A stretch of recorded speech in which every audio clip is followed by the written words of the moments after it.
Hello, check. Hello, check.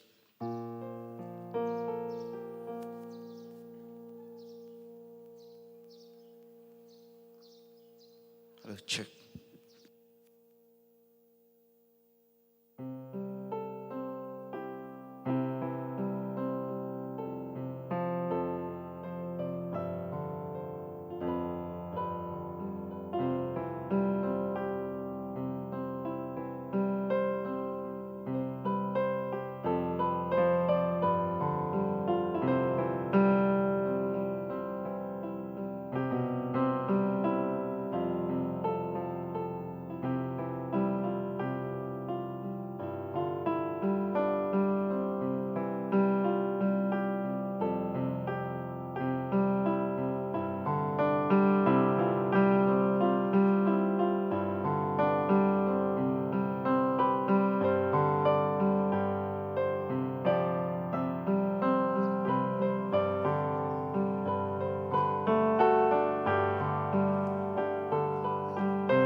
Check. Hello, check. Hello, hello, hello. Hello. Hello, check. Hello, hello, hello, test. Hello. Hello, check. Hello, hello. Hello.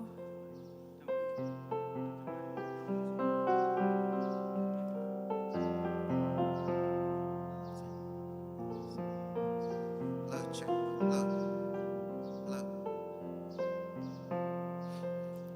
Hello. Hello, check.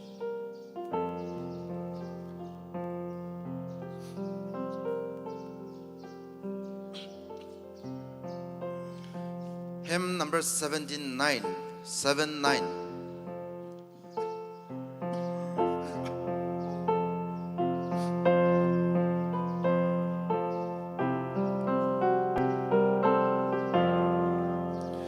Hãy subscribe cho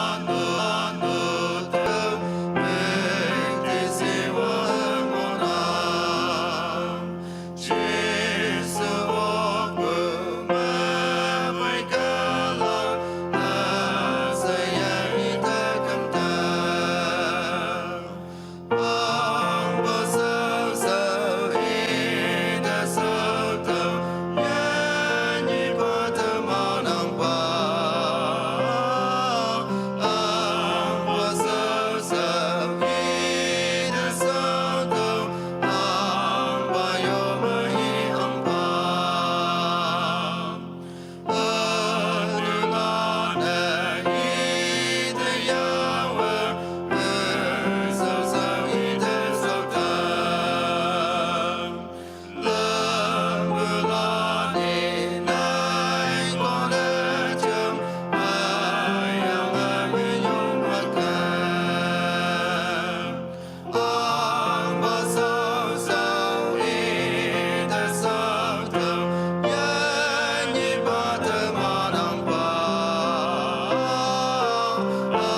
약자이 hymn number 80 81 81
hymn number 82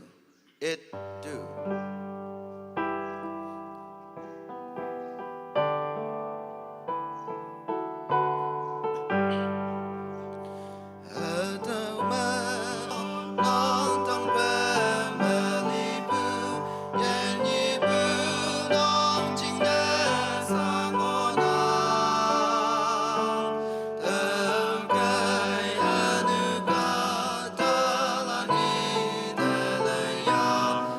Awi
Hymn number 84.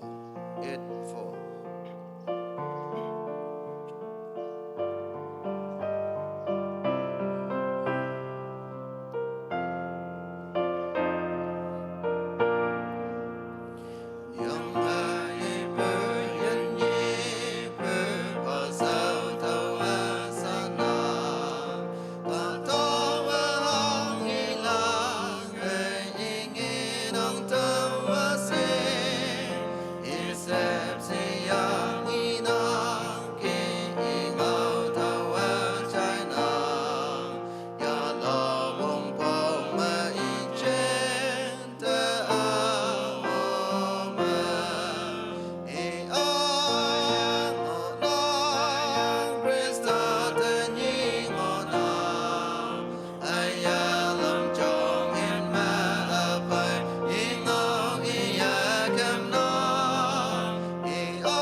Hymn number 85.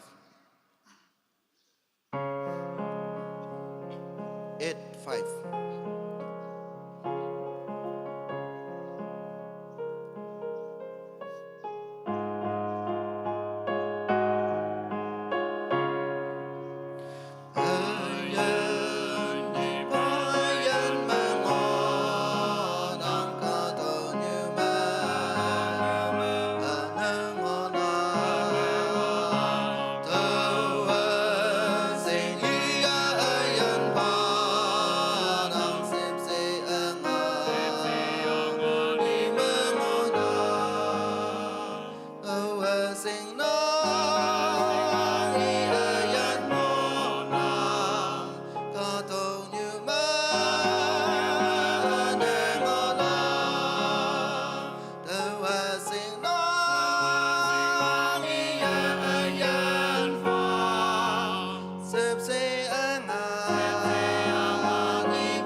Sipsi ang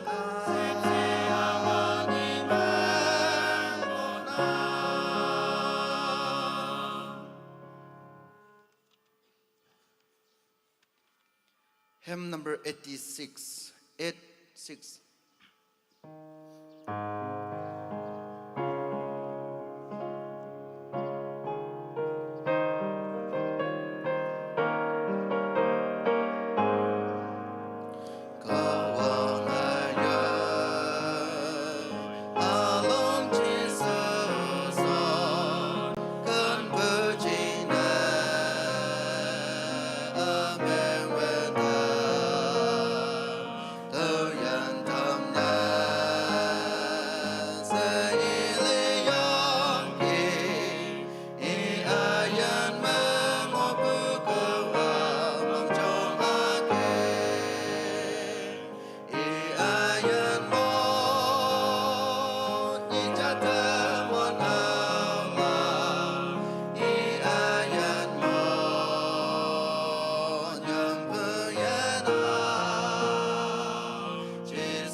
Mùi lan nữa mấy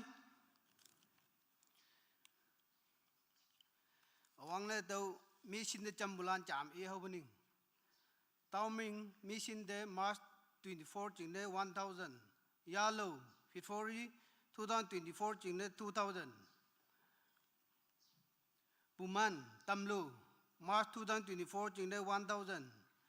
Jolim March April 2024 chừng de 2000 El Pongam Lainung Parse P rupees 2000 U Kamjay TMC Match fee March 24 chừng de 5000 in the March 2024 chừng de 5000 and talk mission me to August 2024 chừng de 20000 Nulai Takango Pudayopa Yop Tobu rupees 600 Jilalim FC Mongmei Tobu rupees 500. Mongmei Tobu chata ya sau. Ansan Mongmei Tobu rupees 500. Nokpu Pipe Sakpu Mongmei Tobu 500. Alay Y scholarship rupees 700. Tawit T first party Mongmei Tobu rupees 500. Minyanyan Ba Kuya Mongmei Tobu 300. Minyanyan Ba Takmai Tambu Mongmei Tobu 500. Minyanyan Ba Kari Chao Tambu Mongmei Tobu 1000. Kolik Takmai Tambu rupees 500. Jingkau scholarship Tabu Mongmei Tobu 600. Ngilem and Thanglong scholarship Tabu Mongmei Tobu 1200. Mansum first party rupees 1000. Itan Scotty Chao Tambu Mongmei Tobu 1000. Louis Wan Mai Hai Hongpi Ni scholarship Tabu 1200. Ti Langpo Kari Chao Tambu Mongmei Tobu 1000. Along Jingmei scholarship Mongmei Tobu 600. Minyanyan Ber La Sakpu Mongmei Tobu 200. Milem Hai Nok Yao Ni scholarship Mongmei Tobu 1200. Bitngoi resource Mongmei Tobu rupees 3000. M Nangba Nok Chao Tambu Mongmei Tobu 1000. Thanglong Ti Jingnu Nok Chao Tambu rupees 500. Yai Lem Yup Champa Se Mongmei Tobu rupees 1000. Nok Pai Chi Nok Chao Tambu rupees 500. Wang Pai Nok Chao Tambu rupees 500. Li Chao Tukan Chao Tambu Mongmei Tobu 500. S Pongkem Awang Pa Phone Pay rupees 30,700. In Thanglong 10% 1,30,400. Kari Ala Hai Service Ala Chao Tambu Mongmei Tobu rupees 2,000. Minanyan Be. Yai Wang Mongmei Tobu rupees 500. Chati Jing Ai Ward Mongmei Tobu rupees 500. Mai Pupu Wongpiang Ngui Pu Mongmei Tobu 1,000. Wang E Longkai Kari Chao Tambu rupees 1,000.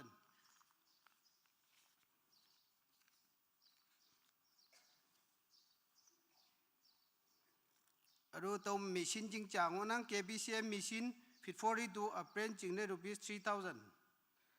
Langi XT con Y langi no T lem nyai Good Friday Mongmei Tobu rupees 500. Some new word. Jing Mei Chona Umbiang Chang Ngui Bu De Kawang Minyong Pa Mongmei Tobu rupees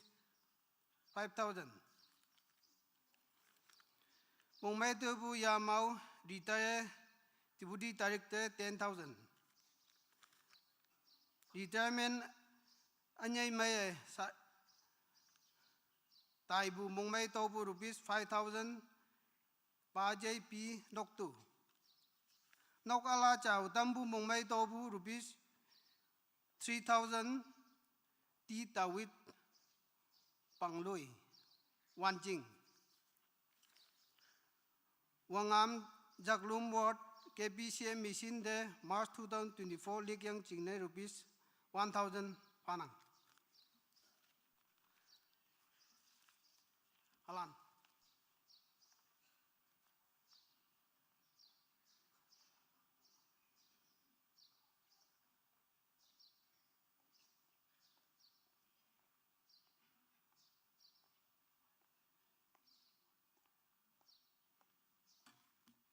Wilan denap mai. Tawhijam se Jesu Krista yang yipu Mongmei Islam Women Ministry mebu Wilan de China demnang. Wumpong hibang me Women Ministry April leaking me awang ba ni nganap ngonang hadawa chonlak hadu taidam ilak China se yong ngonang. Nganap awang yang hibak chelay bungonang 6:30 to 7:30 ya angopua 6 to 7 a.m. sa yalak. Caption Women Ministry April Likeng me fana yalak taidem. Date 1st April 2024. Wailak Chingay Ward. Hibak 6 to 7 a.m. Chonglak taidem. Number 1, Chongnu, Nyuma Maitron. Number 2, Tuiwanga Yoplak, Nyuma Natnon. Number 3, Ichaulai Ilak, Nyuma Sanki. Number 4, Dobuhe Yopu Welak, Associate Pastor Woman. Number 5, Hemcha Loklak, Nyuma Nyiman Hay, Nyuma Ape. Number 6, Kawangao Ya Apelak, Baje Puman Pastor Chingai Fellowship. Number 7, Tuidam Yopu Solak. Yopu Ngaomük Hakangonang. Number 1, Kawang Deminyong Pa Yoplak. Number 2, 1st to 6 April 2024, Mong Mangolak, Konyak Oleng, Chingna Yuplak. Number 3, 19 to 21st April 2024, Mong Mangolak KBPP Pastors Conference, Chingna Yuplak. Number 4, 26 to 28 April 2024, Mong Mangolak Women's Seminar, Chingna Yuplak. Number 5, April Legeng, Chingna Muiman, Yua Yuplak. Amen. Wilan Tikawang Muiman.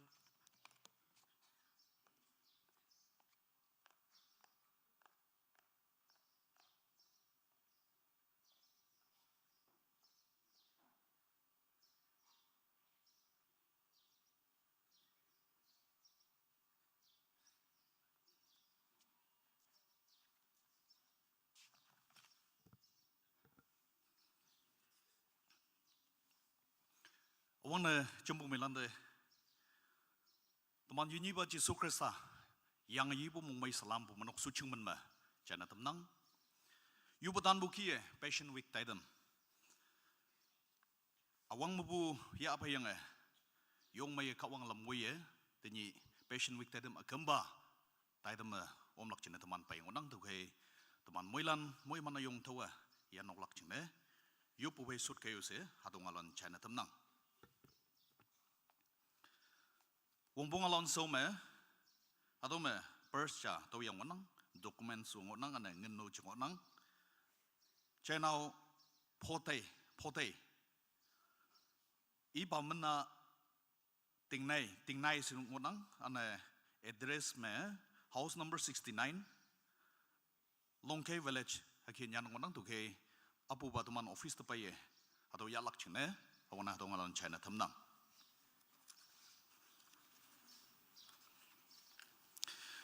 Tenapu Easter Sunday menme Decoration Committee kaya yong maye yom nok pulpit o namno temta tembunginang tu kay pumanok sucing menme ane pangyuha menme mong may yabu menyong habungalan China temnang kawang yelak pa moy mantam si ane Decoration Committee lane photo booths teman nok sauma temata angnang tu kay Easter Sunday menme putu yipu bulan yipu oklak jauh se atau ngalano iman habu ngalan pangnya ada China temnang dan yipu taidam yongan ba mo loss of her atau taidam ngonang yong sangnya ke dan kunda nga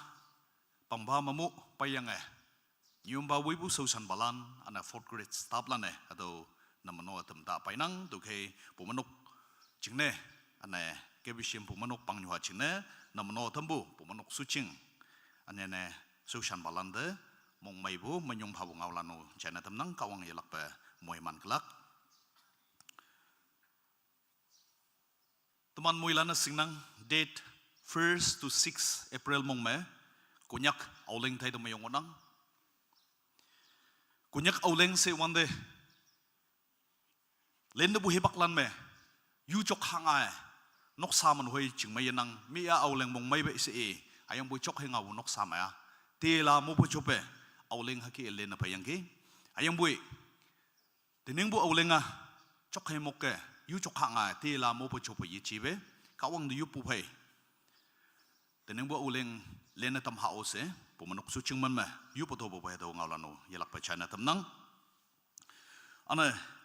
muilana singolak chine atam haki China tam nang kebishim pumanok ayong onang maximum family me nok salan me karing onang kawang amoy mana ayam butamandes ado parking space parking chingne nyoi mayang yawang butuman muilana สิ่งนั้นอันนี้นะหาตัวสังสีผมมันกสุจิงมือให้บักพิมพ์มันดิสคัสนั่นเองนะอันนี้ตัวมันผมมันกลงไม่เล่นไปเขายังไงมาบุกตะลันเนี่ยหาตัวสังสีจึงทำไมหันนังหาตัวสังสีอ่ะสร้างอบุญยมบ้ายิ่งมาสุชันบาลันตมันเนี่ย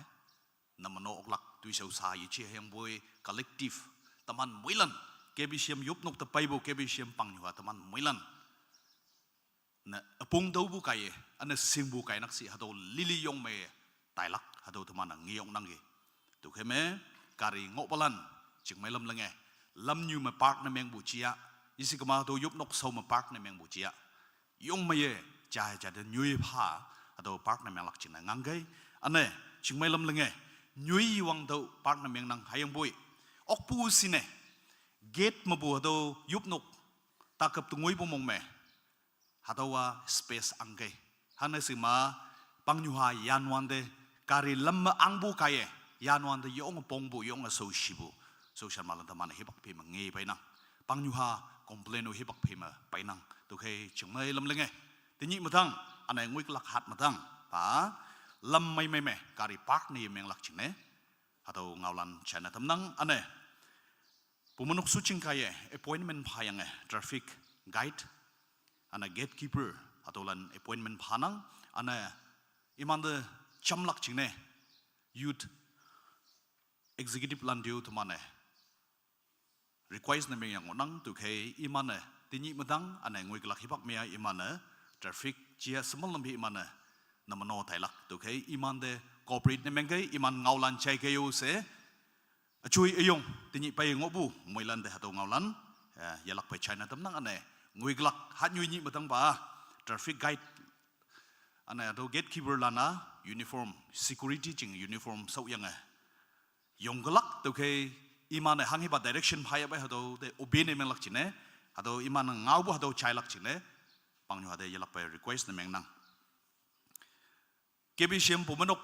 เตอตัวยุบนกเตอไปปูมาปูทีนี้เตงวยปูมองมาตัวงี้ออกปัวแต่มันน่ะวังลำเย็ดใจเลยออกปัวหาตัวจากงี้นังเอาปุตมันน่ะเสพโซลักไอตุยติมะ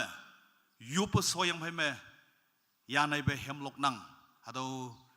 เฮมลกวันดมุปอนังยาลักจิงเนี่ยตัวน่าหาวันเดสคูลมันยาวันเดเอาไปยาลักเบลกกลักหาตัวสหใจยังไงเบลก็ไม่ไปจำเสพพัดยังไงแต่มันลึกขมูมึกเศร้ามาเลยแต่ยังไงนี่เลนังเกอะไรมาแต่ยังไงเนี่ยอีสคูลลันเมียทีเชอร์ลันยงวังลำยุงวังลำไม่เหนียวทำยังน่าหาลันไปอายันเชนยงไม่ยีนังเกมาบุกตะลันปูลปิดตะไปยังไงเฮมล็อกยังไงยีบุวังลำยงไม่ยีนังเกหาตัวโคปีนี่ยังหาตะมันเนี่ยยีวันเดไปวันเดยอายันเชนเกียมยังไงไหลหูจักไงยงไม่ยีนังเกให้ยังบุยนกตีลักจินให้ฮันเปียทำไปสิแต่นบุเซกเตอรี่ฮันมองเมียงไปมองชีไปสิพม่าแต่มันเดือหาตัวเชียงฮิบักพี่เมืองเงางบุยยังไม่ถูกไหมหาตัวมันยงบุนันจริงอ่ะอันยูอปาลาอปูอุปีสิญญปุลันลุงไม่เชียงสาไปนะจ้าเดลเนี่ยแต่ปัตเตนะ especially summer ฮิบักมาปีอุปีก็ลักเสียจ้าอันนี้จ้าเดลยงอันเลียดเพียตะเกมบูหาตัวยุบนกอาเซยังไม่ยุบนกวังลำนิวยี่เชียตัวเชียตัวแค่ at least นังโซมกิมบุกัดอะไรฟิตไม่ยี่บุย some inch distance อังเกจนะสกอนัตานีจำเชียบุยยุบนกมาวังลำชวนลักวงบงยังอันยัดปัตเตปิดแต่เกียมบุญในเมงมาตัวอาศัยยังไม่ยุบนกอีลักเงายี่เชียไอ้ยังบุยกัดทำจ่าแต่ยุบนกมาไปบัวจุดเมียงลักจินในอนุลักจินในไปนังเกษอีบุตรว่าใจยังเกตัวแค่จึงไม่ล้มเลยไงยานวันเดียวยุยนกแต่งวยลักใช่ไหมนะงวยซาๆนกแต่ตัวแค่มวยมันตัวมันยุบนกแต่มันไทยไปมวยมันยะไกสุลกนังบุตรมันเนี่ยมวยมันยะยังไทยฮะตัวแค่ทีนี้มันตั้งโซชันบาลานต์มันเนี่ยตาพันคงก็บุตรไหลงวลักจึงไม่ล้มเลยไงน้ำมันเนี่ยเยวันเดจ่าเดินยุยเชียงไงมุงละเว้นกเสาตั้งไงลักจินเนี่ยอันไหนยาลักจินเนี่ยอาตัวใช้ในตำนังอันไหนการีชนบาลานจึงไม่ล้มเลยไงแต่มันนะนกเตะแต่มันเฉามุ้งไว้ลักตัวเคยามาไปบุลันตายยังไง at least Rafa Hospital ngồi nang bay se isi kama bank junction bank nyui ba ngồi nang bay se tay yang iman aching ha clear ne meng yang pheme kari mo pulan teman haki move ne meng yang ayen chen samai bo balam haki nyui wang lam chuna tai ha u se pumanok suching men me yopo do bo bai hatong ngawlan no chana tam nangi ane keyo office mabu teman yuplak ngawlan ane teman pangyu ada sanksi haki jaya painang hado sanksi angi si kama tiningannya teman social media yong advance nemeng bucine YouTube me teman nginang bai ane WhatsApp me teman nginang bai teman hai Miss Lina nyai nau Lina H Chope semanau yang assistant manager Axis Bank mon mabu date 30 me mak bu hado ngawlan teman China menyi menap mak bu hado sa dong ye hangu apong ye tho pe ngonang keyo suching de ane teman bai pumenok kebisiam pumenok suching dio NGOs mabu de sima sembai halan kaye sima churches lan kaye teman de sangsi yong chana pha dem yang iman chude mung sang hangki teman de ki dem yang ado nawya chiang apong chetau bu mai ha sabu yang se hebak phime cheyong lan de lungmai lan de ngau bu ado ngau lan chainang tu khe chingmai lam lenge sima nawya ma bu ja se wilie sa yi chibe teman nyui mama nang apu ne nok pu ne teman mengnang teman nyui mama bu chingne teman de tonglak yong shunang tu khe me ward mabu lungmai cheyong lan wuyang ward office bearers lan ward leaders lan wuyang awareness phagai teman okpu shine yu ward me ngoya hado teman apong tau nangang ha ane okpu shine si shingmen seng chai jade hado ngawlan phayang hado khibu kata ngi gma teman diu ngawlan phage yo se moilan pangnu ha hado ngawlan chai jade pongotam ke yo se namande hado ngawlan china tamnang yupnok me hado ngawlan hang na pha bai se ta hado khibua cha theli sangsi ne ngainang teman kebisiam sangsi yong ne ngainang du khai yam lak chingniu teman moilan cham ha o se hado china tamnang ane yam bu sa yi chi ayang boy teman moilan yu nok me hado mam se tau ok lak chine yupu ma cham ha se hado ngawlano yalak pa china tamnang to thaidam cha inang Konyak Baptist Church Montown Mission Board lane April leking chine phanaya na thambu taidam April ni 6 April 2024 hipak ka 4 PM Ngaomük kadong yu sai de pungau omai nyau tau Mark 16:15 taidam haki ngonang Mother Church Mayalak teman bai chongpa paje Elvis Yobo Committee Secretary KBCM Chawlaija yang yuplaka nyuma lipong ex mission board member lemma tobu sailakhe yupu welaka pastor yuplak Ngaomük khaki ngonang number chame April liking me lenga tailak taidam lili chingne yuplak nyime ngoi kalak luk sapa election me tie labu he mupu chupa hangu ngai ne yitame chingmai wang ma me lene tampha se yuplak lemme kebisiam Christian lande mission tui show me partnership ya tulang lak jude phadam bha se yuplak number plime mission tai shangau laka taman bai pai che kanwang yobu committee secretary walu ngame hemlok lak nyuma mongyeng ya khung wok me konyaulak nya nau team motion associate pastor woman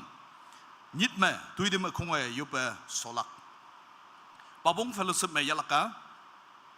chongnu nya nau ngupwan ni me chawlai cha yang yuplak pai je khonyam yupu committee secretary babong lemme tobu sailak yupu welak fellowship pastor yuplak Ngaomük cha ki ngonang plime mission tai singau laka taman bai pai je chingyem teacher zaklom ward ngame hemlok lak nyuma ngiplong ya khung wok me konyau lak pa jai khaupa counselor KBCM nit me tuidim khunga yop solak new site fellowship me yalak number chame chongpa pa jai nokyam samnyu ward number ni me ichaulai cha yang yup laka pa jai yibu ex deacon lemme tobu salaka yupu welak fellowship pastor yup lak Ngaomük lime mission tai shangau laka pai che apak UBSI mon ngame hemlok laka wagem ward Natalan in church Yobu Committee Chairman. Wok me Konyolak Chenau Tanwang Zaklomward. Nit me Tuidim Kunge Yoba Solak. Chingai Fellowship me Yalaka. Chongyu Nyuma Achui Chen Loisu. Nime Chao Lai Cha Yang Yublak Pai Che Tawang Langmeng. Lemme Topu Sailaka Yupu Walak Fellowship Pastor Na Yublak Ngaomük. Plime Mission Tai Shengau Walak Pai Che Manhei ex Mission Board member. Ngame Hemlok Lak Nyuma Ayun Nyasa. Wok me Konyolak Nyuma Ngulei El Sengha. Nit me Tuidim Kunge Yupa Solak. Tumpang Fellowship me Yalaka Kimonang. Chongpane Pai Che Zai. Nime Chao Lai Cha Yang Yuplaka Pai Che Noktai. Limme Topu Sailaka Yupu Walak Fellowship Pastor Yuplak Ngaomük. Ane Lime Tai Shengau Ilaka Pai Che Wang Nyi Samnyuward.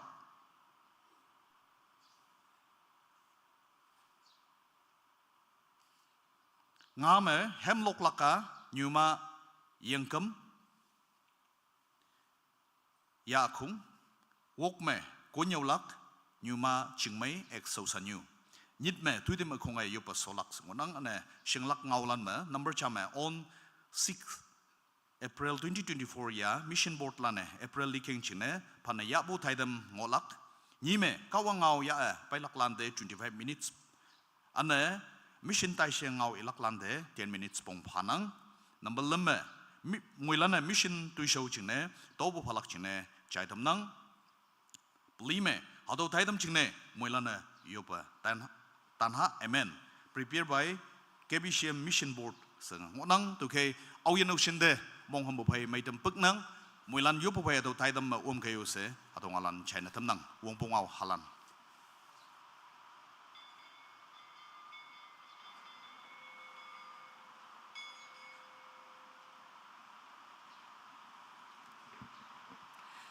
Teman tinglah puji Krista libu tangma opungi yang yidiki haleluya. Praise Lord. Cendi isi ang bu teman pe Reverend Yomba, Social New Balan, Reverend Lan Mawuyang Krista makana taibu Christian Kadalan. Wai kay wong mengya biyo ausine tinya Jisu Krista yang yibu ni setai tau yang ausin. Jauh kamcing yang mapai oktiki muilanda ka wong muya manfa. Tawa tinyi bu Yubai Kenpu, Tui Wang Lakching Nese, Tawa, Lamui Lakching Nese, Kawang Chow Lai Ngao Hataukia Inang. Hatma Awang Banap, Soma Wanghi Ongpo Fai Jemse, Iman Mangchong the Win, Hayanga Lama Iman Hakatay Ngao, Teman Chingna Mangkok Sada Kapulong, Awa Windam Falak,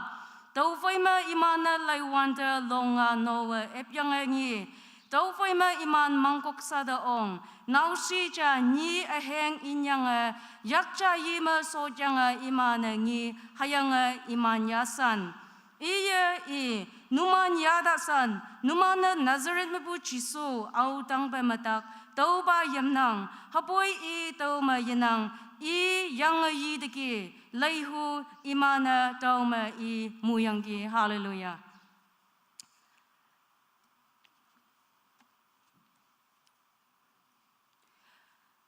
Tawa tanyi tamana chuna tay lak taitem ngok wanda akunga tui kunga lok lak china si hymn number 83 tet lim epata nang okay. Tawa tanyi taman chuna tay lak hadaw taitem hadaw kia hawning. Taitem number 5 31st March 2024 Easter Sunday Kibak 10:30 AM. Number chama chongyu nyanaw manpo associate pastor. Number nima chow lai Cha iyang yoblak pa cha yopon chi digan. Number 5 kalay cha youth ministry. Number pali topo shailak pastor. Number nga hem cha loklak umenok choir. Number wokma kawangau ya apailag Reverend H Mopa pastor 30 minutes. Ngaomük Nyak Kenpu John chapter 15 verse 12. Number nyut ma tuitama akong yop solak sa hataw ki ang nang episode na may mamoy lang jam sa yung loka.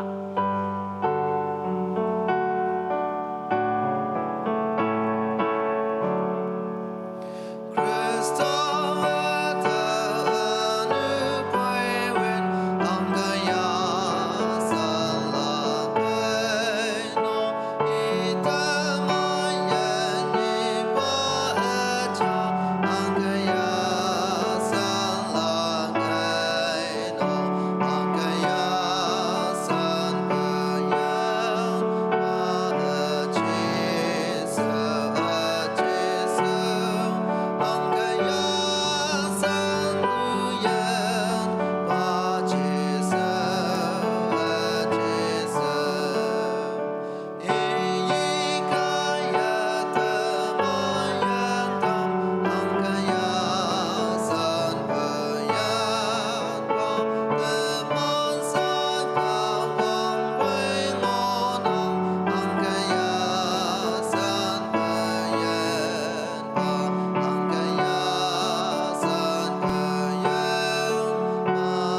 sata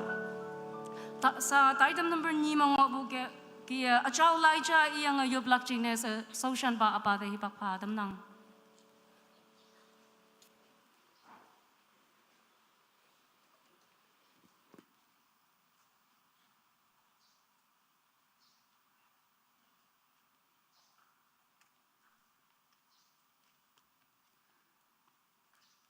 yo pui bak ya ai ba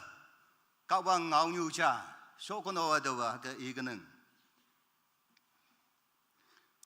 teman yan ng onang hadawa yung wan ba kem ching hadawa yung wan ba kem ching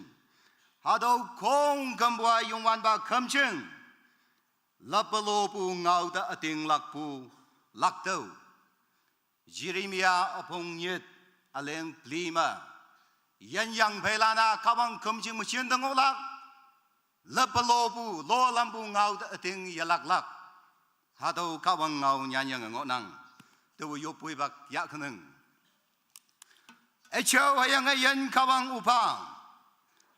napa mai ayan ibak mai nang tuman de pa thambu chine tuman nang min yong bui o yan iba yung wan ba chisu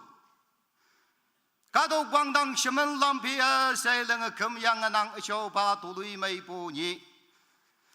Nang Ha Chisu Christa Anu Catalan Chine Tangpa Masang upon a Li Libu Yum Ching a Tingna Yok pa Yang a Yi Pony Ya San Lakayong Yang a Yi Puayong Nang a Tumanda Pa Tambu China Ayan Wangdang Kawang Tuman and ang term Yong Pa Way Oh, ayan wangdang kabang. Kadam yang han mamu. Nang wangaya kadong yumayang ngo. Jin awang mamu. Kadalanan ang sepsi chang sing. Ayang boy uba. Konyak kadalanan ang sepsi chang yesing ok. Nang wangay siyang apong yedawok. Wangyak yadaw siyawma. Wihok siyap chuma. Inglang siyang panna. Tay tui tay lang nga wang yak ma chin dok da chen pu chin ma le na tay kema ma hayang pui yung wan ba chisu nang chap chi cham lui hak pa na ming pu teni akem ba chen ching na meni apa yem lai yak ma nang apa dambu wan tik wang ngai sip chi ayong kaya teni kebisiam Christian land 72 Shibuba East Sunday.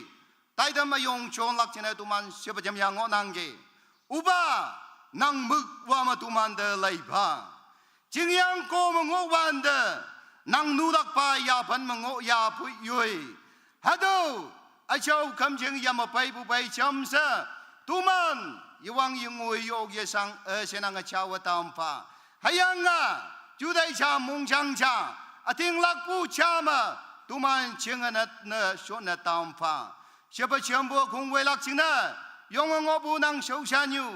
ayang ya pai chamsa taidam maidam phukbalan asai nang mongbu yapan ma lokangau na tampa ayang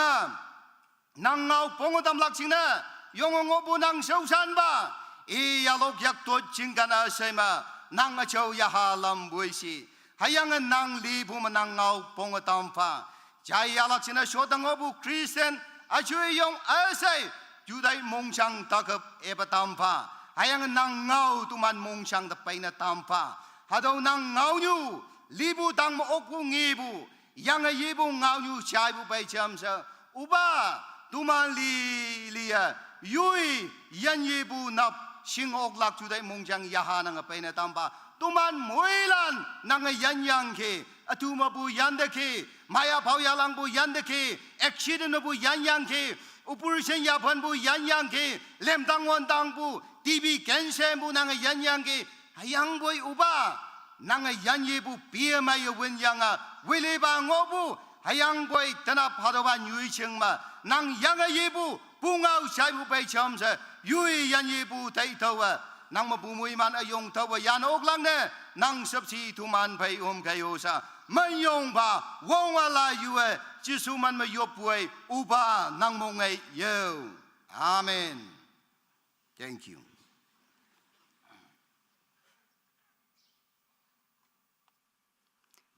thì nhị bu đại đâm câu vong yak ta phan pha khung man mai yo badam bu sol chan pa pa mong mai yanang câu vong nang yan nang tu shu yalak pa mu yamana tam si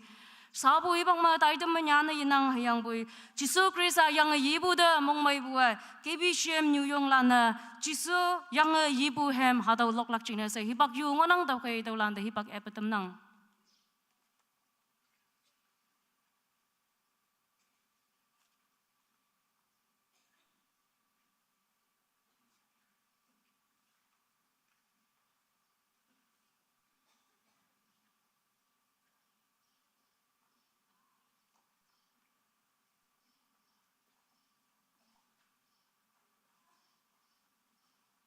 Tenap temana jisu yang yibu atau hem kebisiem yuangan kong Kenpu menma temana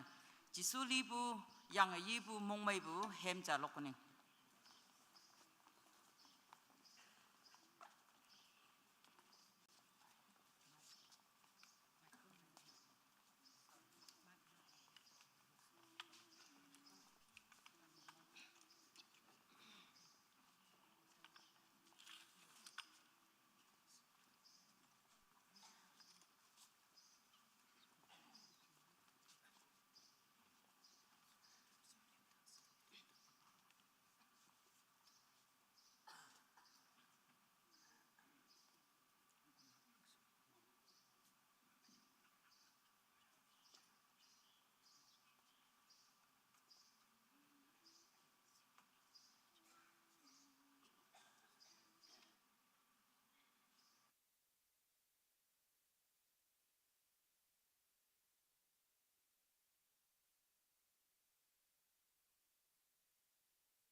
ingweng amai heming amai phai kawang mikti shwa lokalai tampu kebishem nyuyong landa mongmai yanang kawanga numanda yalakpa mui mana tamsi sa taidam dala iyi ha number 5 ngopu kia khalai cha youth ministry sa khalai hawlak china sa youth ministry landa hibak ebatam nang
Mang mu yang phai me Joseph long khao ayong phai mang sha de gap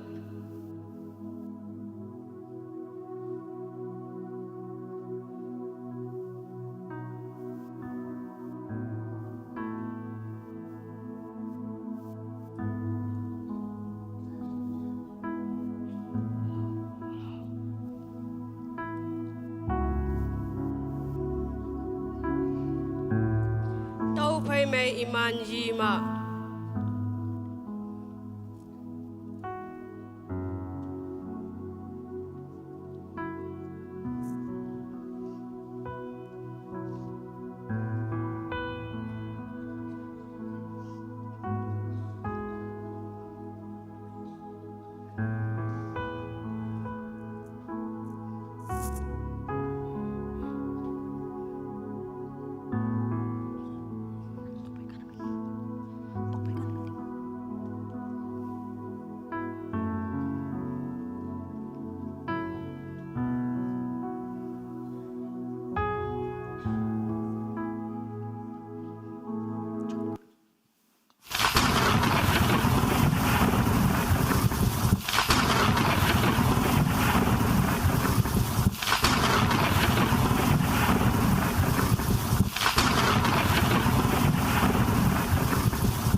han me bu awang banap wangai shauma sokolan imana tembu api amai ya yang mangjong de pai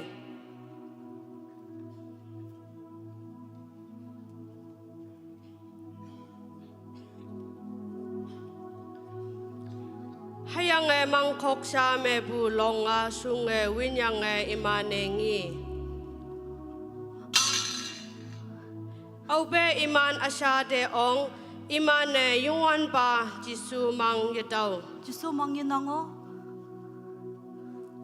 tau jing ne iman ning ne ngo wan de mok che ka da ni phi lang bu in kek in yang iman shong me yong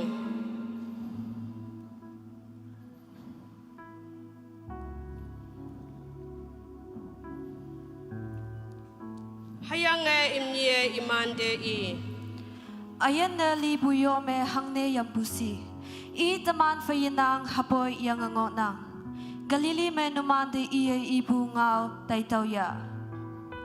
hawan de sukolan I ngau dai do hayang mangjong me bu iman lai yi ane alau lan de ngau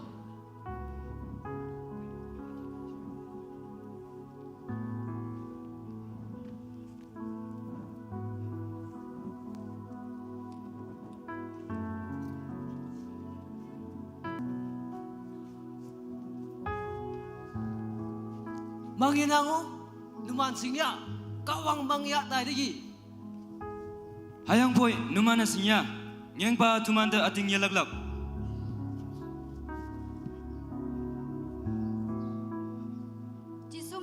Jisu yang ngayi deki mangjong me tau bunyi yang ki awi busi kai dayang alay nyo Naman ating ilaka Jisu yang yidiki. Imana mang na hoy, tuloy may mayang bahang niyaki. Mang chong me Mary sap ngo wan de ya fai Jisu hau.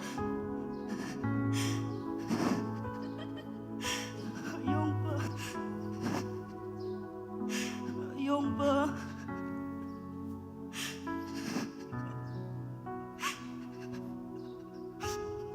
Yongba, tao ating lak nang. Yongba, nang yang ay taki sa ibwa. Tao ating lak nang ang. Yongba. Siko, hanga sabki, nanga awi yang pusi. Nang awisi. Nang Jisu mangyatay nang ka. Amakan maang busi at iba. Mary, Konyak pa. ata tacho, hangching na tau apa tang te manong. Hapoy taya a chay naulan te ito. Tau apa hayanga numan apa tang te ongla. Ane ya dayang alau lan de ngau. Hayang boy imane ating Jisu ilak. apay hawyang ki. Himi mang chong te tau Taiwan te au yingi cha. Jisu yang yang nang pai sa hang na hobu tuman pai hang na yo busi Mary imana opiu ating ilaklak aja. Tumana ngibu ngawya boy imana ating ilaklak aja. Numan ching may ma ngoto. Ayak hayanga ayalan te laito. Chonto, hayanga laito. Numana tau ngipuki yaha chata may hay awan yenang. Tawa ating pa tau.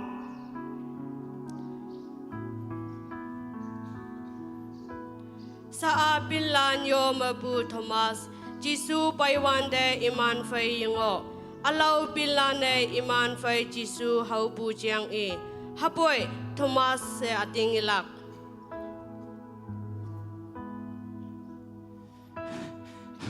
Thomas,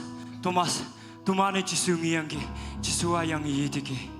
Tawa ating ilak, Jisu aliyangki, hangne ayan mengolak, tawa ating ilak. Numana tawa ating lak se tay nang ka. Iyak me yan lak mi ane, yan lak mi me ayak lan mantap, tawa opeo ating malakcha.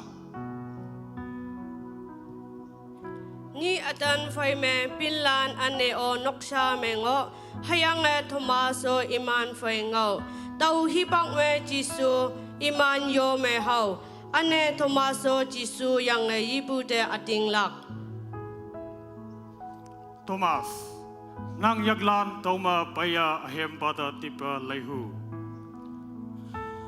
Ayong ba, sa tau ngidiki, tau ating lak na. Ating yalak pa tango, sa chi nanga tau ngidiki. Ating lagya, awian na yingi hayang poy ating lag iman mong may lang.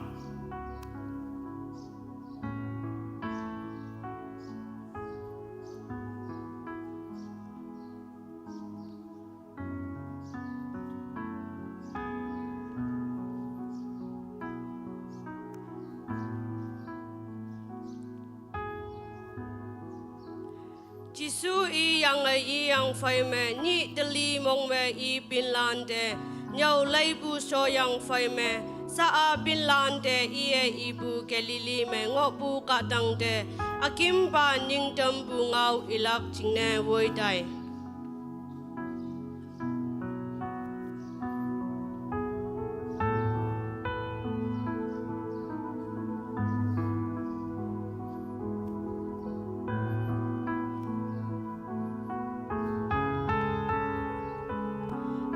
Imane ingi, isi sao me kuta imane kem, hayang boy adam ning na yengo. Hayang Jisu iman song de wine akimba ning dembu ngau hake e.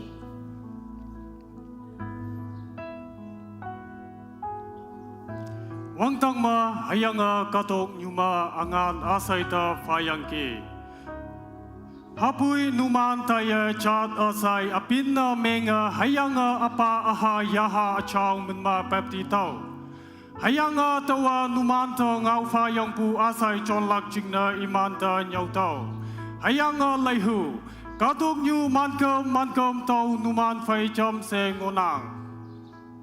Tani teman Jisu libu tang me oke yang yibu ngonang. Tau kaya teman de monghem ala fanang. Kay, tani hadau monghem ala fai Jisu I wang de onge be nyinge tau bu I bungau sagi pong damha. Hadau kalai kaya KBCM Christian Lande mui manfa. Amen.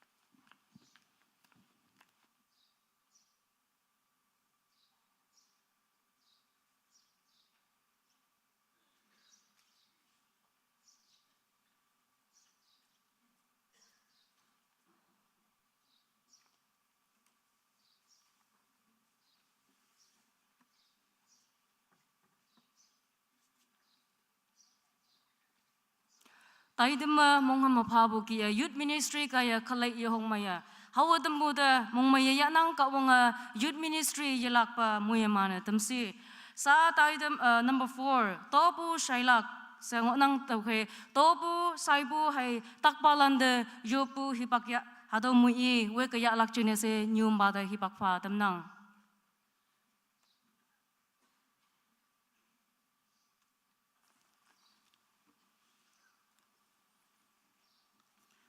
Kim Jing Bidan the Minyong Fabu Fai Ongdo, Do Bada Ko de Yi Loa Ongdo. Eman Yongdo, Hayang Ede Yi Lobu Hem Lokdo. Dadamane Kawang de Dobu Pabu, Kaya Ede Minyong Fabu Hibak Mola, Susan Balan, Silak Jimetona. Hymn number 193. 193. Tô nân nô môn bên phong ở xây yo tao nang ngân hưng hậu hi ba khai ya yang ở xây tô chính mà yo yang ở tô tao nang yan yi ba vợ chính chính ai nang sa teu ha tên la ca tộc tao yong wan ba y nong môi hay ma na ya pa ning ya pe hay ya pa la tộc thâu a tiếng lộc bơ sơi ya tộc quan thân y lòng vui bơ yang man nghi quan thân hậu quan ta y ya yang a yong bơ a ta y bơ chai na khi a ha sa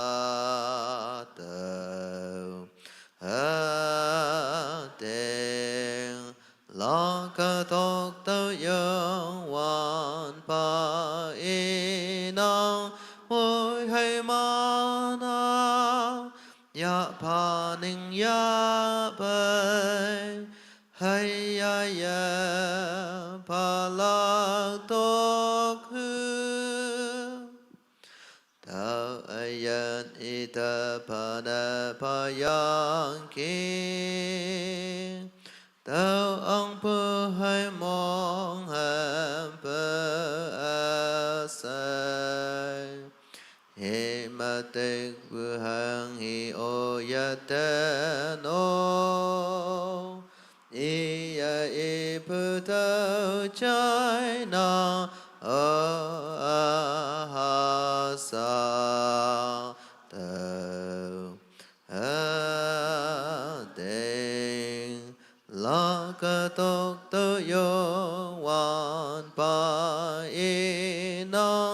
môi hay mana ya paning ya bay hay ya palak dong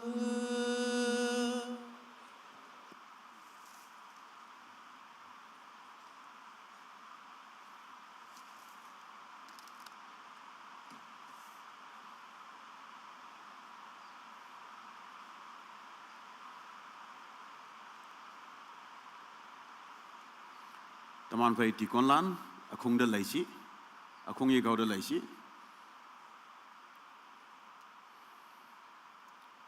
ado ma lainnya na Baibulan ma ngonang iman jeng no yopu momla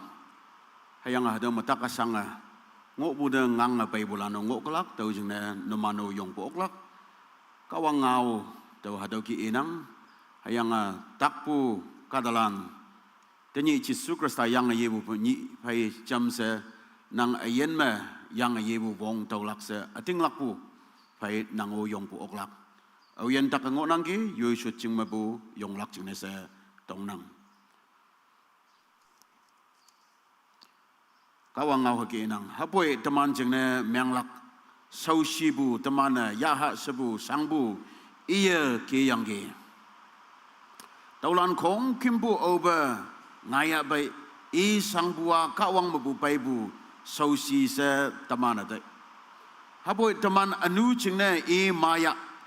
teman anu lingbu cingna I dasat I sausi ya tiang sangbu cingna teman mayadam I de yemai ba mafa yang bu cingna teman aku mayma. Oh yana Yesus Kristus nang cingna sang hayang teman mengopu ako hadawa I yakibu gaya teman ako mailak ma mailak sa ating lak tanap nang yanyi ba Yesus Kristus ambo maidam lak angan wong tawlak tau jengna ating lak bu phai yop to shot bulan yong ngok bulan jengna sa ating lak bu phai yop to hadama sakina teman phai sosan balan di konlan yong yang onang tumana yong ngok bu chai naulan nya naulan yu malan pa chai lan jengna maidam lak angan wong yuwe jam se yop bui bakya lak ta kam shot bulan o shot do yop pe yong bulan Yesus Kristus men mai dam lak angan wong yu yop do hayang sausan balan do masagi na myang to mana no man jing na yak hong yop lak jam se yop bui bakya ha haleluya ai chao ba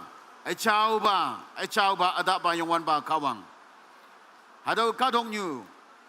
sanga bong bu kadong nyu tak hedan bu kadong nyu hayang bo tuman nan na yok hayang tuman pemtang dama ngopo tak hedan esay hangsen sangabong hadaw yafan kongkemma singo okpu Yesus Kristus hangchingna wangdang soching daw yang na kadong yude yu kada yafan manang pu tau chingna tuman de sinyo bu kie Yesus Kristus nang sinyo yang ge hayang tuman tak sangbu kie nang otak sang yang ge sangbu yang me sangbu ada Yesus Kristus nang pong yang ge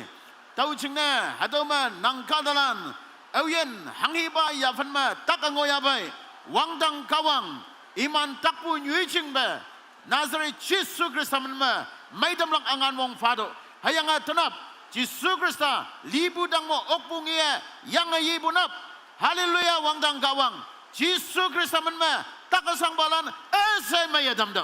Yesus Kristus manma mayadam ba wangdang kawang nang desipsi yu boy haleluya wangdang kawang nang maidam dige se nokta tan wak yilak ang chingne tuman chingne nang tang bem sangbu gaya hang hiyo to yedo be tuman mong sang mong yang se nang ke win dige au yana ating lak bu fayop tanap imana maidam lak angan mong taunang wangdang kawang nang damenyong fa boy hayang nang sagi nem yang nang sosan balan tumana yak hongbu hadaw gaya nang angan mong nang kadalandang masok atame awian takadanango kong kibu nang atuloy may dampa nang chele ba yung pay damdo ayan chin sobu ngoyab yung wangdang kawang nang ayan chin ba dampa hayang atana ba wangdang kawang yang ayibu pimsaliya yu ayan noksade paya baybu ye pay ba yilak mong sang baybu mong ye pasisang ba yilak takadan bu mabu ki yu okpu hadaw ese hangkitan na Yesus Kristus man mo okpu ngiya yu nokta yilak mo nang se wangdang kawang nang sipsi ayong chingne minyong fa yup nang hayang atumane nang de yup Kenpu hayang mong mai tobu ya bai boy hadau tobu pan phong hayang mong long wang dang ka wang nang ya ya nang ang ching ching ne chona dai wan da pu mai nok sot ching me anyai wang ngoi bu bai chon oklak ching ne sosan balan sosan yulan yen ka wang nang chonya mo imana dambu ba yung wan ba ka wang nang minyong fan fa yup nang tolana so pa nang mong yo amen shot ke kawang mo iman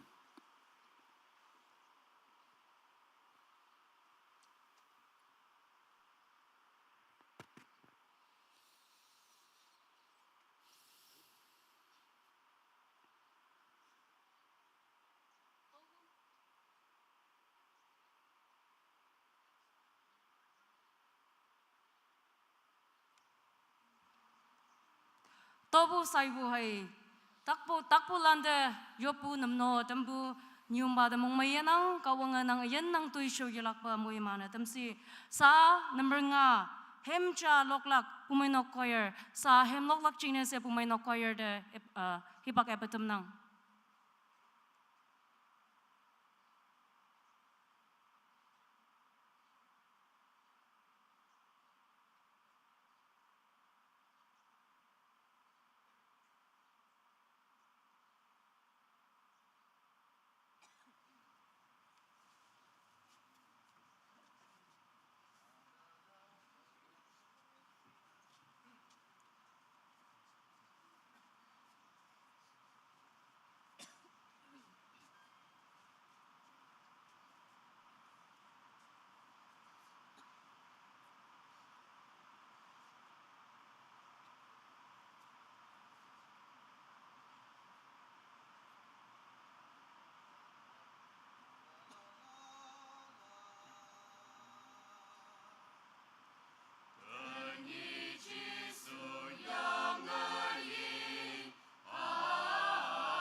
Taidam mo mga mapabo kaya ingwing amay heming amay kaya kawang miktisyo alo kalay dambu pumay no choir da mong maya nang kawang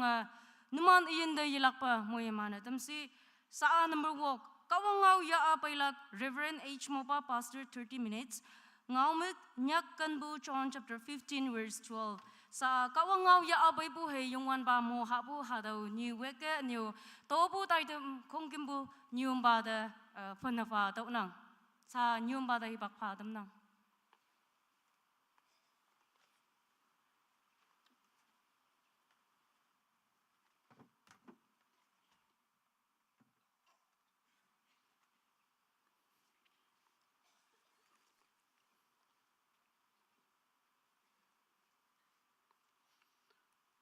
Moilande,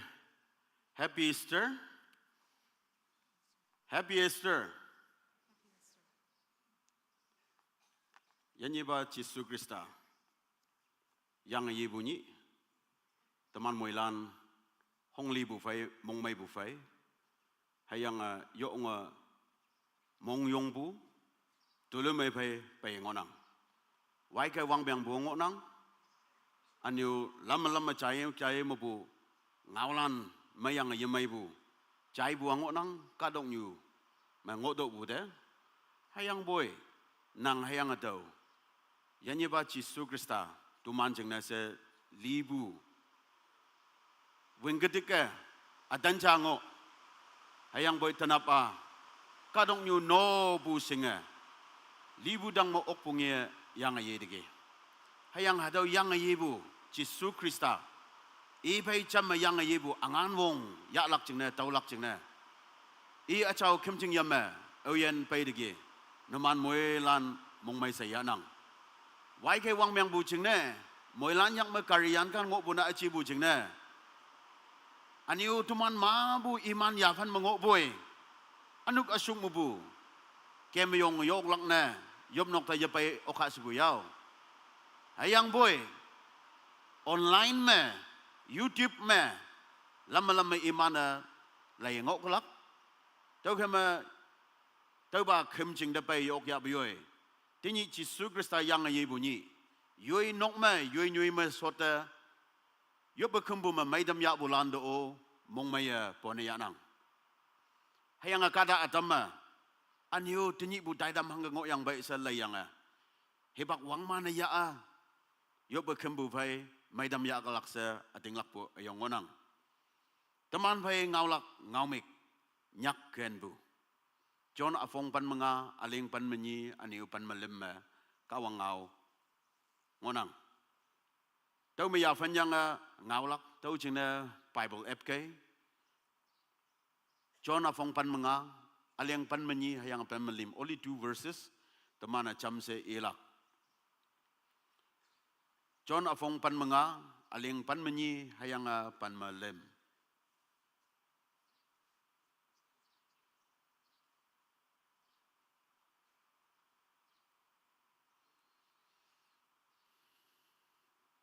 Gospel John 15 verse 12 and 13. Ep songok laksa monghem nang ep sok macam iha cha ni lem. Hatau ngau kiang tawa noman te hangka kan haka nomana taikanya kata cawa yoi simba cingna ayen fana fabu dokter ayong pa kanbu hangu yenang halandeng woye hadau ma Jisua ibu ngau hadawa ngau kiang tomana government ngau kiang da teman sinang hayang nyam nang geyu ngau kiang da Konyak union ngau kiang da teman moilan sinang hayang nyamlinang tanaba Jisu ngau kiang hayang ibu yang hatawa ngau kiang tawa nomanda hangkakan haka noman taikanya awang ba maa iya tumandakan yang goyang hayang hadawa kan bulili na achibe yo ongalu dana nyak kan bubana ngok boyang ka dong nyu kan bu nei achieve nang hai tawa kan nang bu ki achieve ie yonga nyak ka kan bu hada ngo boyang hayanga nang te hayanga ate hayanga hada wa tu mana menyi hat ngani tu man ayen jing ne phana pha bu me Jisu Krista i ayen lan se tu man jing ne tang be ma phana pha bu me ie tu man da ha ka kan nang bu yang se sing nang to ke ma nang jing ne a jing ne wang dang aba ka wang a John 3:16 me i halum suan bu hayang hadau halum manang hayang ateu jing ne Calvary tang be ma phan pha yang gi hayang a nyak ka kan bu ayonga tu mana ngi ok yang gi hayang a hadau i kan bu ki e nang a hayang a noman hai noman pa ma tai kan ya tau jing ne kan bu si wanda chai nau pa ma kan bu ngo bu noksa family members na myang bu jina kan bu ngo bu sako na dan i pa ma kan bu wang lam ngo bu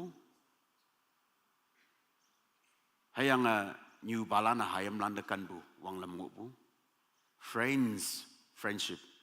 hado lu dan mu kan bu mu deep friendship simba ai haba makan bu ngo bu hayang bo tanap Jisu ibua Greek ngau ma teman na hibak fi me chai hing bu agape tau ba kan bu ni yang bu yang kawang akan bu hayang a hadawa without condition without measure unlimited hayang a itpu halandeng ngoye sa yenang bekan bu hadawa yam wanda kadong nyum yam kama siong bu jing ma yu ba yu halandeng kan bu ma siong sengok kelaki tay nang ye yu ong kan bu tau jing na sa na halanda hangi ya fan mengoya bu temana kanang tau jing nei inyu iba a yui ha de sida yelai success and failures de yelai hangsen mahau halansen na anu payano ya nang hayanga anu smile niu ni nang yui ha hau bu dia how do encourage na myang bu ba yi chi hayang bo yok sang bu jing na na na myang bu jing na aniu decision ya yaman bu jing na how bu khaya maya bu khaya tau jing na yui ba wa yui nyu wa yui ha da kan bu ya la yut lan da mo nang ge hang sen teenagers lan ngo ya ba ying aniu siong bu jing a major youth adults lan hai ngo ko la hayang bo wang piang pan melim mabu pan matu deng wei bulan mong iman decisions making me no yo ong neng nei bu ya ha pa ya te ni u pau ngai ni u pau pau kan pau pian kan pian hayang boy new balan nan nang kan bu ya lak nang ha pau bu khai si yang nang ha yu win tau kia như ba hai em lan kan bu hado ayong ngo beng hayang boy yo ngo kan bu ata ne se tai bu mo cha ma a naklen paper hai lam newspaper ma hado so and so hado soko hayang natan a ha yi chi ja tinok nu pong bu hu ne yi lak i mơ ngin si ngin lấy ya bên miang kama tuman the risk tak kidam no man nyingai tuman na i yising sa ngai bu paper mengingin nang kyo no hayang hadawa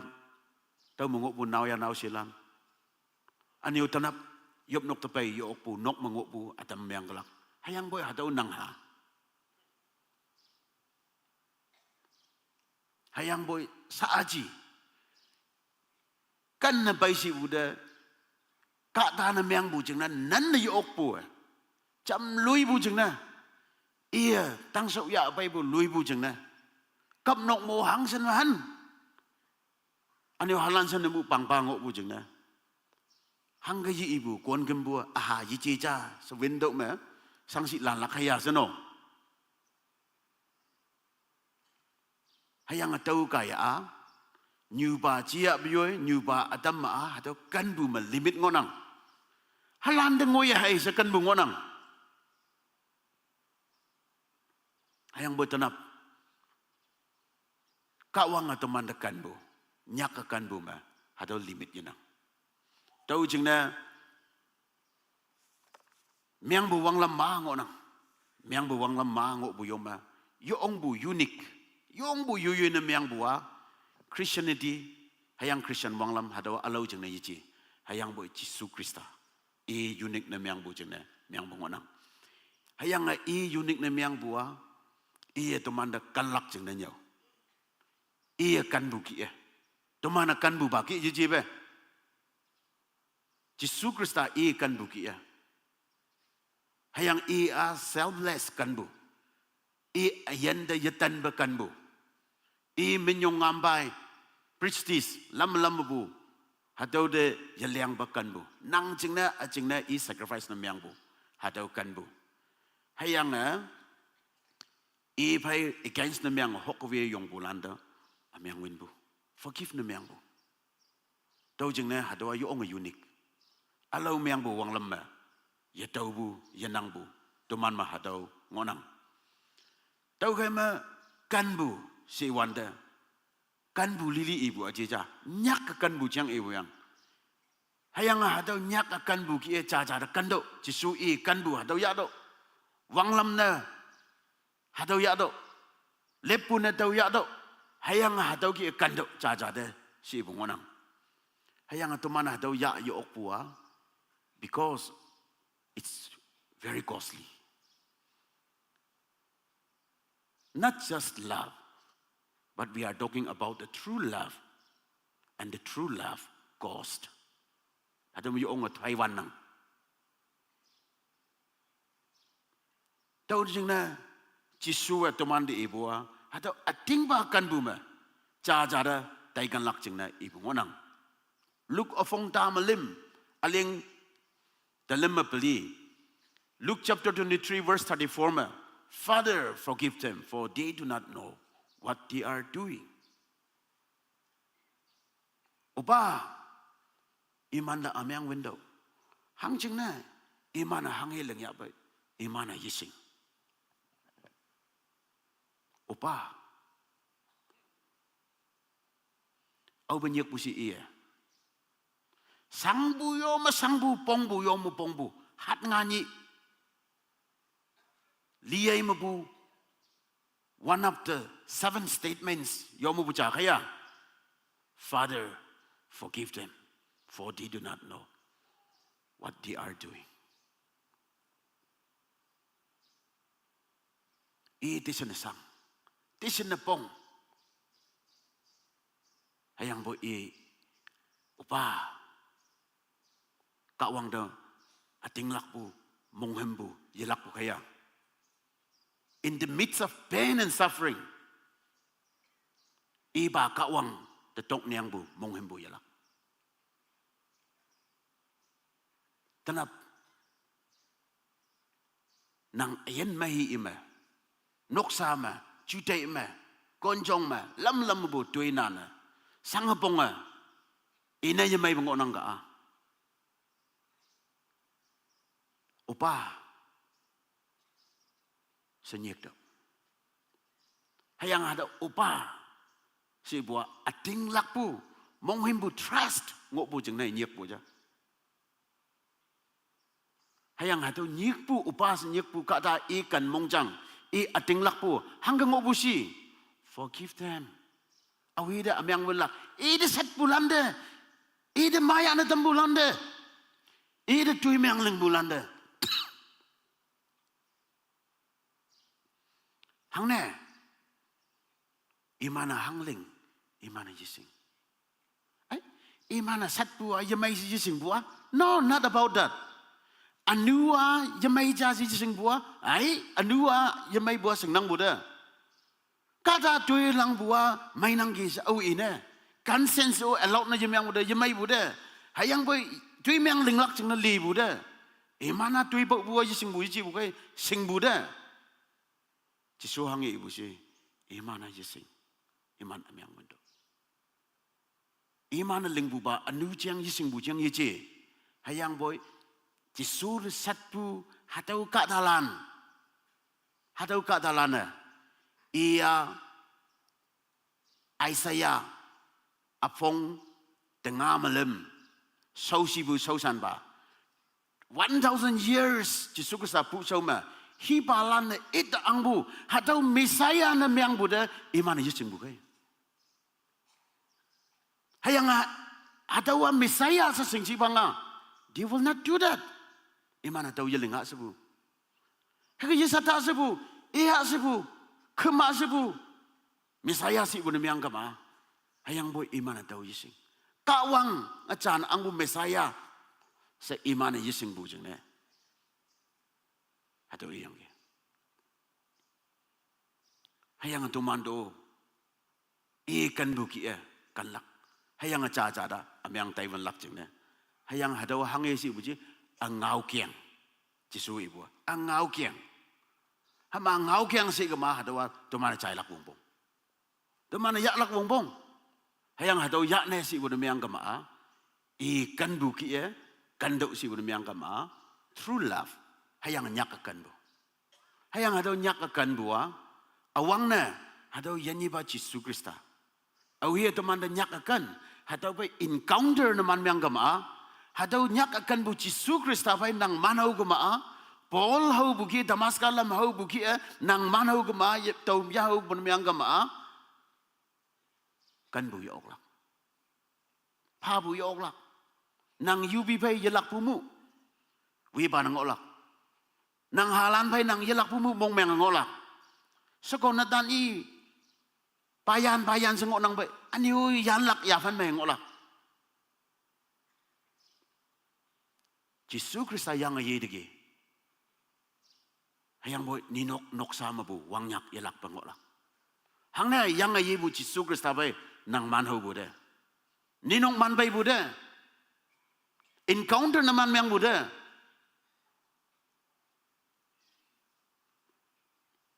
tahu jeng ne tanap hadau me ngok bu Christian Amailan tuman ca da ating lak nang Christian Amailan se tuman ka wang da upa senyek hayang hadau upa senyek bua nang de wang nyak bu ki nang de pong bu ki semyang bu yong me semyang bu hibak me Jesuwe nyepu nang o nyek oklak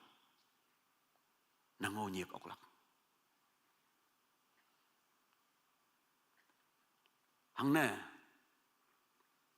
opa senyek bu hibak me Jesu sang bu apakan masang bu tang ben masang yang ki hayang tang ben mas tak bua kadok nyu me kata libu tuinibu jam-jam na chia bu mong lo wa yong associate tak pu yo ma tak pu semyang bu lam lilak jing ne se Persian ang jing Persian lan invent na myang bu discover na myang bu tang bem kai hayang boy Roman soldier lan Roman wang lam jam aniu jam sewong se jam semai se kata hangga sausia lina tam lak se lengbu tang bem kaya hayang Yesus Kristus tau ke wayang hayang tang bem tu man jang liang ge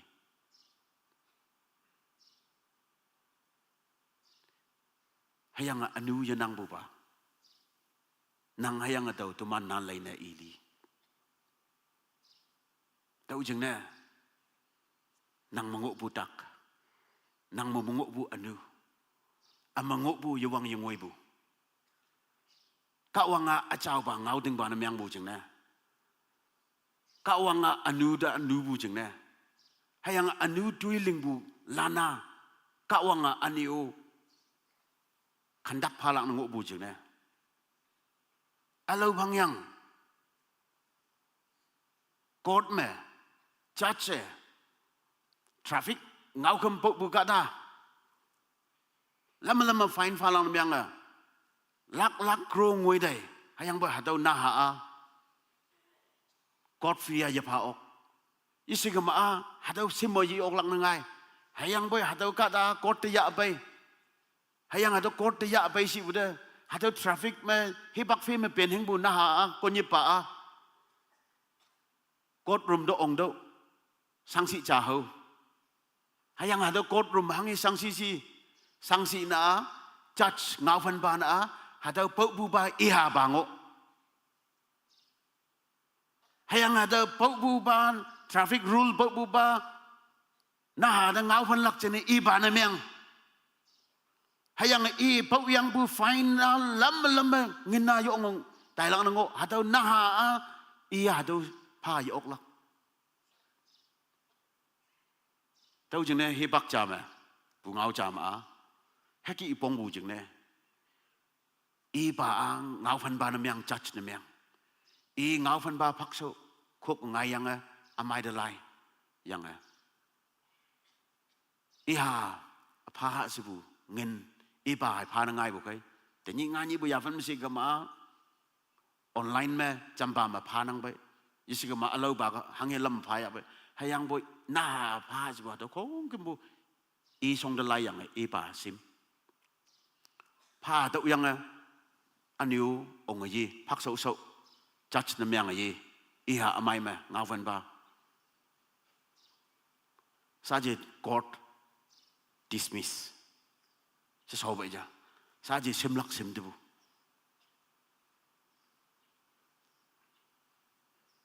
tau jali Jisu Krista tuman jeng na fan pa anu jeng na ame ngok bukai hayang hado ame jeng na halom Jisu Krista tuman jeng na fan pa yang ki tau jeng na hado kanbu kanbu ki kando si wanda halan sena nyak kanbu ludan kanbu hado jeng inang hayang hado kanbu wa kawang hayang anomi ba English mo vertical relationship si ibu wang hay katok iba hado relation may manang hado yungo hado kawang anomi ba intimacy hado yung nyak akan bu yenang hado ating ba kan bu na yimang lak hangne kawang nomi ba ma nyak akan bu jenang bo namyang kama horizontal relationship with the people ayo nga chaotic ngolak yo nga mopo chopu yo nga pai bu yo nga yemai bu sili bu hayanga kan ya bu yoy de mai lak na he kan bu unconditional love Jisu kan bu kia teman ma inang lak hayang bu Jisu pen lan de ibu kan bugi kan do cha da kan ya ka dong nyu hamanak si Jisu Krista pen lan sa sengai ja timawor ko himalan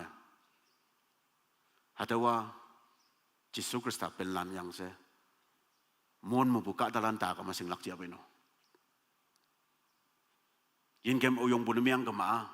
friend ka dokter jia teman ka dokter jia tai bu nemiang ka ma Konyak nau ya cha, nau si cha, New Yong cha, Bayong cha, Kenpu New Ngok Wang Lam, anang dalay yang hadawa Jisu Krista penlan, yoma bucha, sesenglak dia beno. Hangi gay senglak, Jisu Krista kanbu, nyak kanbu kia, noman bama, cara tay kanbu kaya. Kadong yu senglak, si uyamo. Nang hayang ataw. Pen lan se ninok noksa pongjong lan noi teman noksa lan noi taya bue very doubtful tau jing na tanap hadoma chimongok bolam we must first encounter with God's love wang nyak kan bu hadau bai nyai doloi teman e bai pol hau bu kia wang phi lang bum experience kia dau yang hamenaksi nang ating bama ai hada kan bu oklak akem yima Jisu Krista da kan bu namiang gama John 14:15 me if you love me you will keep my commandments nanga atakan bu namiang gama angau kemlan namana yalak namana jailak hayang boy teman pai temptation hau nang mabu pai nang hawanda yok asang ba e ngau kemlan temana yichuan bangai nang hang ne temana e de ye sibu e win yi chai bu tau kama Jisu Krista win yi chai bu namiang gama e de ye sibu namiang gama e ngau kem temana yiyak hayang ida ating ba kan bu yuji kan bu namiang gama ating ba e ngau kem temana ya ha subu disobedience when yi chai bu e ngau kyang yi chuan bu de lepua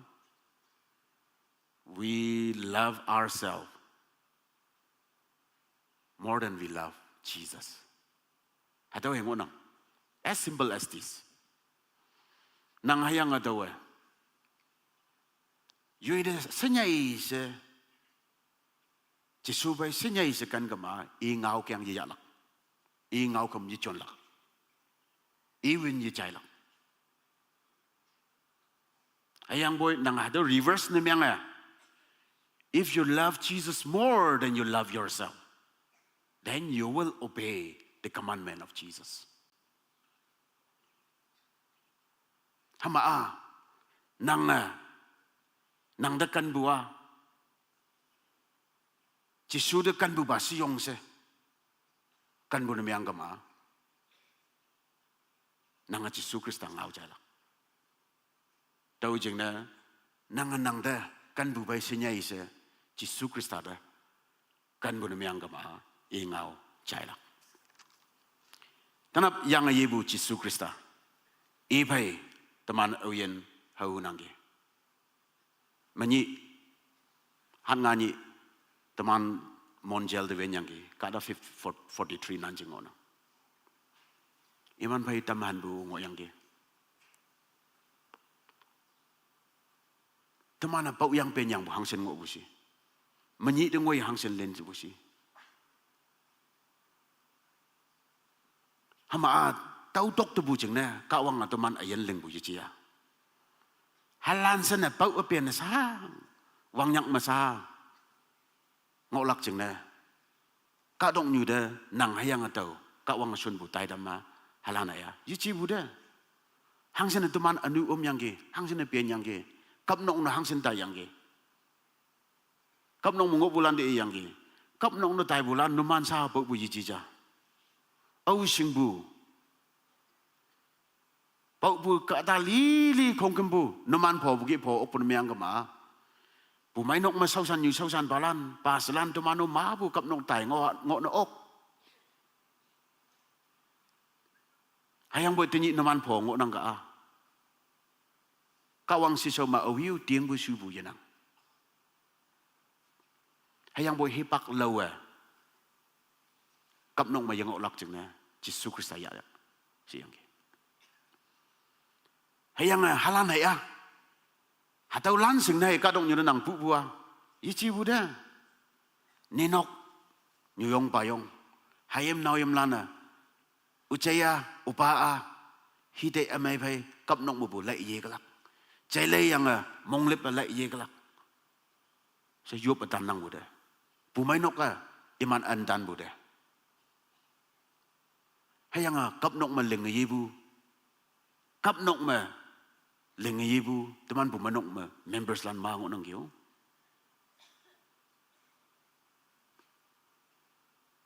tanap kap nok ta ya tai bu cha ba temano hangsen ma kap nok to ong ha si but the good news is God loves you without any condition. Hangsin Yesu yemay mo yabiyoy kawang atoman Kenpu. Hataw di ibu sipsi hibak. Tanap aw yan isong dapay lakay. Ipay ching chipuya lakay. Kenpu may singyakay. Tuman ayan ma chay lebu ngaylak. Jisu Krista yang ayi hayang butuman yang ayi laka. Jisu Krista mangjong akyang me hayang baninok ang mangkok mangolaka. Taman mo ilan yang ayi ha. Hem malok po kiya. Tuisaw mo ating lakpo mo. Kawang ngaw chay bu asede muhiman. Sa mana yongwan pa mo habu hibak ngolak.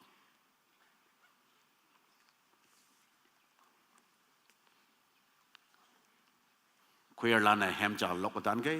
hadaw hibak ma taman fay. So san balanan.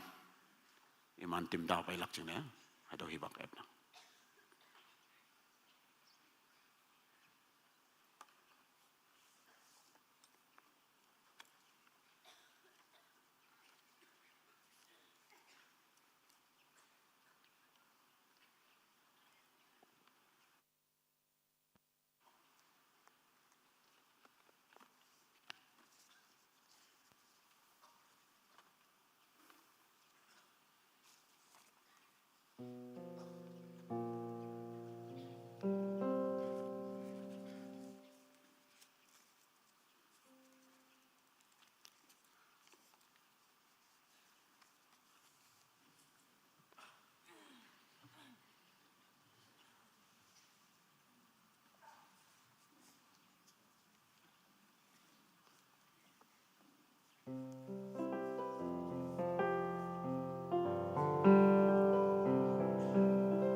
Hymn number 87. 87. Hãy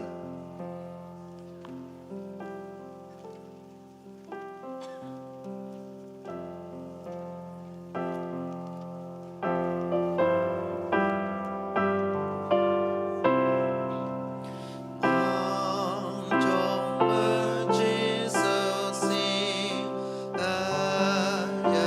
Ghiền Mì Gõ để không bỏ lỡ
hymn number 59, 59.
Yongan ba mo halak hayang hado yongan ba mo hawande. Oyen Jisu Kristus men mapakti yang onang iman hado ba yongan ba mo habu oklo. Oyen bab mandi no mana hado yongan ba mo de hing yichon lak jena do China damna. Ni sibu ba ma Pumainok ma men at yang ngok bu, pumainok bu men ben yang ngok bu ni yang kama, nang hayang ani nok on, nang o hadau an hayang yongwan ba mau wuvung ti de chon bu yok lak hadau China tam nang. Tau ke ma pumainok ma men jenang bu, men at ngok bu men ben ngok bulan, aniu pap mandi bulan, hadau lan ngok bu ni yang kama, suatu jeng ngok do mong mo yok betan do hayang boy, yongwan ba mo hapu yok lak tau China dam nang.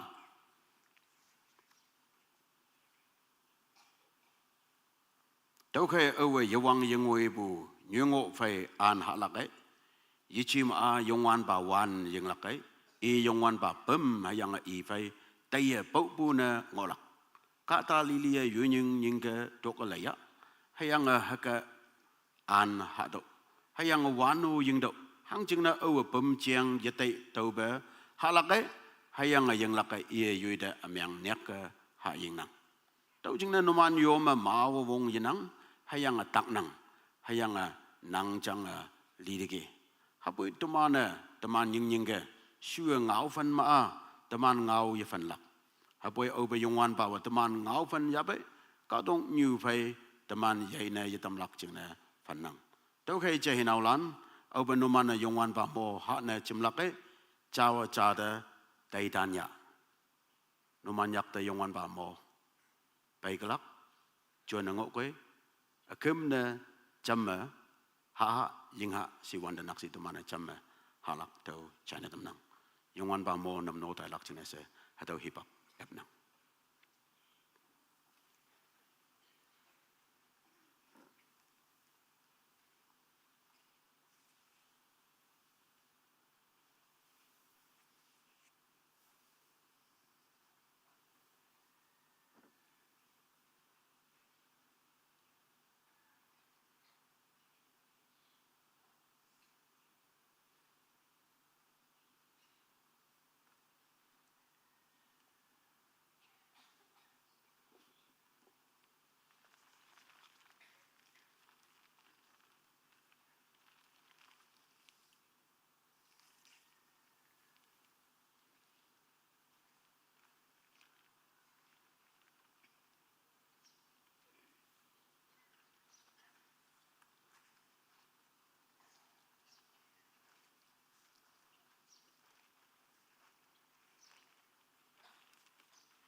Jisua anya moe manadam kui bai hayang e belanda hake e hado hadowa numan jingna fabu apum tau tai dolak jingna chondo hadoba an jingna yublak jingna teman fai dikon akat tetongna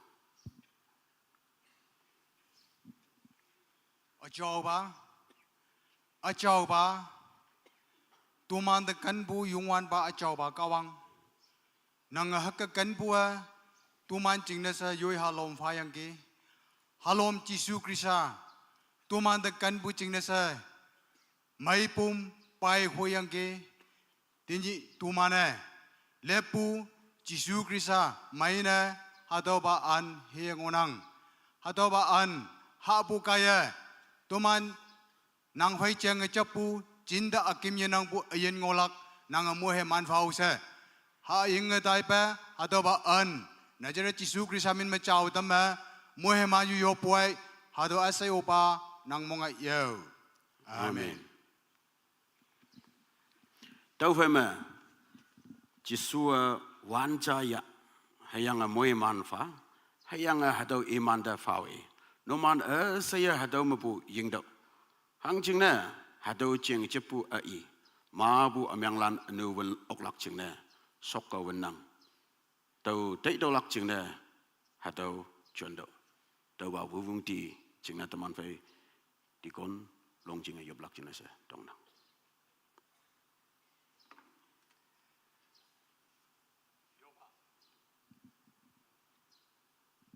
Haleluya.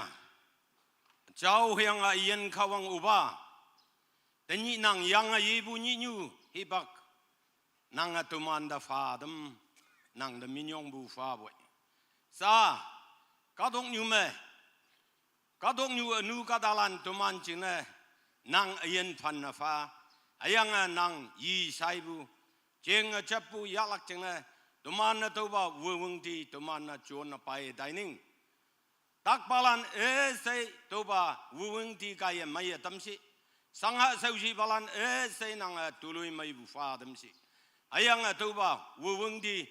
nang tuman ayen jingna nang yi saibu jeng chapuna tuman jon na pai dai be jaw dam min yong pha Jisu min mi poi Dolana say uba nang monga yau. Amen.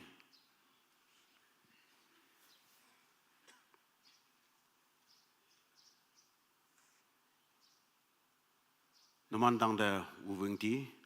hayang a hado an tanap nam nolak ching na tuman phai ti kon lan phai anu Reverend Yang Phong Wei Yang Ngonang hayang a hado table anu mapu anu atok me extended table chang onang hado atok me tuman phai Reverend Yang Phong e kaya anu table nam no phegalak amai me ngobu sosan balan anu atok mo tau sosan balan chamu pong du te yu phegalak tau ching na sing na tam yang muki e no man yang ma chuan ang olak to ching na tau chai na tam na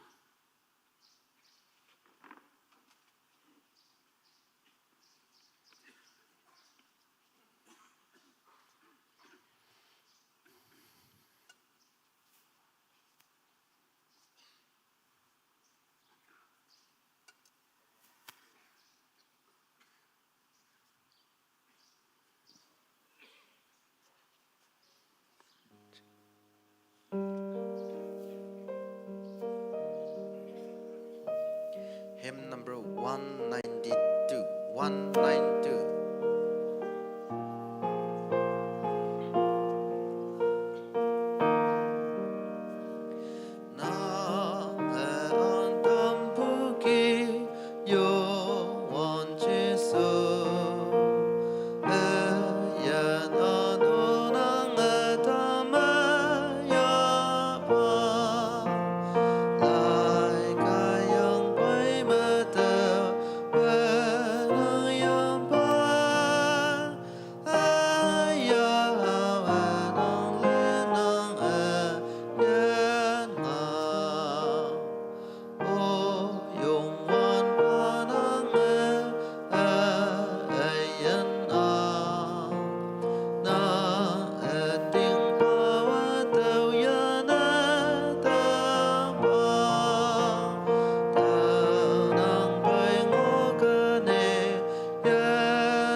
Hymn number 190. 190.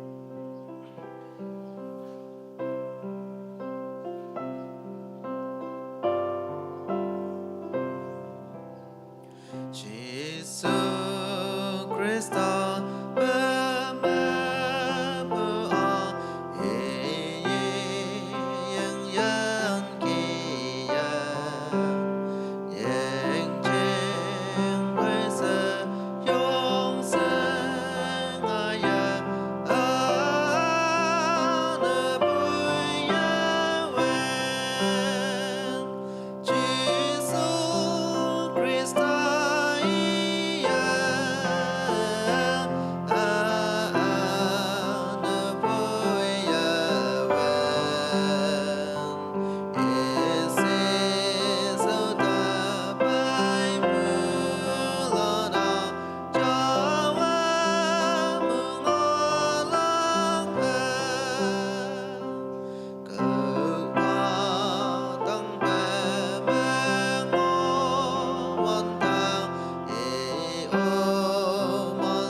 cha yi hymn number 191.